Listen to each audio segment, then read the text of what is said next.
Hello friends, welcome to Kovi's kitchen. இன்றைக்கி நம்ம கோவிஸ் கிச்சனில் ஒரு டீ டைம் ஸ்நாக்ஸ் ரெசிபி தாங்க பார்க்க போகிறோம். ரவாவை வச்சு 10 நிமிஷத்தில் ஒரு இனிப்பு பலகாரம் எப்படி செய்யலான்றதை தான் பார்க்க போகிறோம். வாங்க எப்படி செய்யலான்றதை பார்க்கலாம்.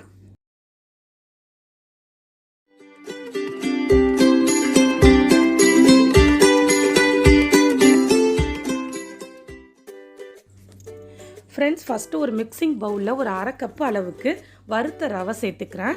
அதுக்கப்புறம் ஒரு அரை கப்பு அளவுக்கு ஒயிட் சுகர் எடுத்திருக்கேன். உங்களுக்கு விருப்பப்பட்டால் நீங்கள் வெல்லம் கூட சேர்த்துக்கலாம், அது உங்கள் விருப்பம்தான். நாட்டு சர்க்கரை எது இருந்தாலும் நீங்கள் சேர்த்துக்கோங்க. நான் இன்றைக்கி ஒயிட் சுகர் எடுத்து நல்லா மிக்ஸ் பண்ணிவிட்டு ஒரு அரை கப்பு அளவுக்கு மேலே தண்ணி சேர்த்து ஒரு அரை மணி நேரமோ இல்லை ஒரு 1/4 மணி நேரம் அளவுக்கு இதை நான் அப்படியே நல்லா ஊற விட்டுருவேன். நல்லா ஊறி வந்ததுக்கப்புறம் அதுக்கப்புறம் நம்ம செய்ய ஆரம்பிக்கலாம்.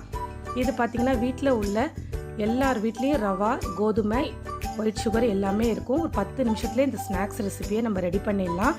குழந்தைங்களுக்கும் ரொம்ப பிடிக்குங்க. ஒரு 15 நிமிஷம் அளவுக்கு ஆகிட்டு கொஞ்சம் ஓரளவு நல்லா ஊறி வந்தாச்சு. அதுக்கப்புறம் இந்த கப்பால் 2 கப் அளவுக்கு கோதுமை மாவு சேர்த்துக்கிறேன். எந்த கப்பில் நீங்கள் ரவை அளந்தீங்களோ அதே கப்பில் கோதுமை மாவு அளந்துக்கோங்க, கரெக்டாக இருக்கும். இந்த அளவில் செஞ்சிங்கன்னா கரெக்டாக இருக்கும். 2 கப் அளவுக்கு நான் கோதுமை மாவு சேர்த்து அதை நல்லா கட்டி இல்லாமல் மிக்ஸ் பண்ணி எடுத்துக்கோங்க.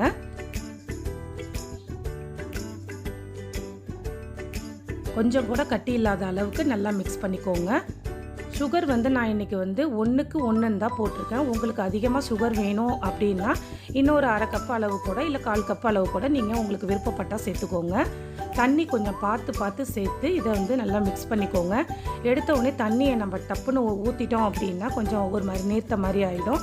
அதுக்கப்புறம் எண்ணெயில் போடும் போது சரியாக வராது. அதனால் கொஞ்சம் கொஞ்சமாக தண்ணி சேர்த்து அந்த பதத்துக்கு நல்லா திக்காக கரைச்சி எடுத்துக்கோங்க. ஒரு அரை கப் அளவுக்கு துருவின தேங்காய் சேர்த்துருக்கேன். கொஞ்சமாக டேஸ்ட்டுக்கு உப்பு, இது சமையல் சோடா கொஞ்சமாக சேர்த்துருக்கேன். இந்த பஃப்னு உப்பி வர்றதுக்காக இந்த சோடா சேர்த்துருக்கேன். உங்களுக்கு விருப்பம் இல்லை அப்படின்னா ஸ்கிப் பண்ணிக்கோங்க. வாசனைக்கு கொஞ்சமாக ஏலக்காய் பொடி சேர்த்துருக்கேன். அப்புறம் கொஞ்சமாக பாதாம் எடுத்து அதை நல்லா உடச்சிட்டு இதில் சேர்த்துருக்கேன். பாதாம் சேர்க்கணுன்னு அவசியம் இல்லை, விருப்பப்பட்டால் சேர்த்துக்கலாம். பாதாம்னு கிடையாது, நீங்கள் கேஷ்யூ நட்டு, வால்நட்டு எது இருந்தாலும் சேர்த்துக்கலாம், அது நம்ம விருப்பம்தான். இந்த ரவா சேர்த்துருக்கிறதுனால உங்களுக்கு மாவு ஊற ஊற திக்காகிட்டே இருக்குது பாருங்கள். அதனால் கொஞ்சம் கொஞ்சம் நம்ம தண்ணி சேர்த்துக்கணும். இப்போ எல்லா இன்க்ரீடியன்ஸும் உள்ளே சேர்த்து மாவை நல்லா கரைச்சி இந்த அளவுக்கு எடுத்திருக்கேன். இப்போ நம்ம எண்ணெயில் ஊற்றிட வேண்டியது தான். பார்த்திங்கன்னா மாவு ரெடியாக இருக்குது. இந்த மாதிரி ஒரு குழிக்கரண்டி இருந்தால் இதை மாதிரி சேர்த்து எடுத்துக்கோங்க. ஒரு குழிக்கரண்டி அளவுக்கு ஊற்றினா கரெக்டாக இருக்கும். எண்ணெயும் காஞ்சாச்சு. இப்போ கொஞ்சம் கொஞ்சமாக நம்ம ஊற்றிடலாம். இதில் ஒரு டீ போடுற நேரம் தாங்க ஆகும் இந்த ஸ்நாக்ஸை செஞ்சு முடிக்கிறதுக்கு. அதே நேரத்தில் பயங்கர டேஸ்ட்டாக இருக்கும். அவ்வளோதான், பொன்னிறமாக வந்தாச்சு. இப்போ நான் திருப்பி போட்டுக்கிறேன். இந்த சமையல் சோடா சேர்த்ததுனால தான் இந்த புஷ்ஷுன்னு உப்பி வந்திருக்கு பாருங்கள்.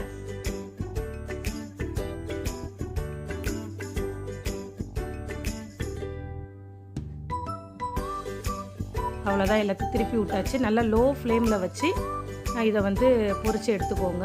இப்போ ரெடி ஆகிடுச்சு. நான் பிளேட்டுக்கு மாற்றிடுறேன்.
அவ்வளோதான் ஃப்ரெண்ட்ஸ், எல்லாத்தையும் போட்டு எடுத்தாச்சு.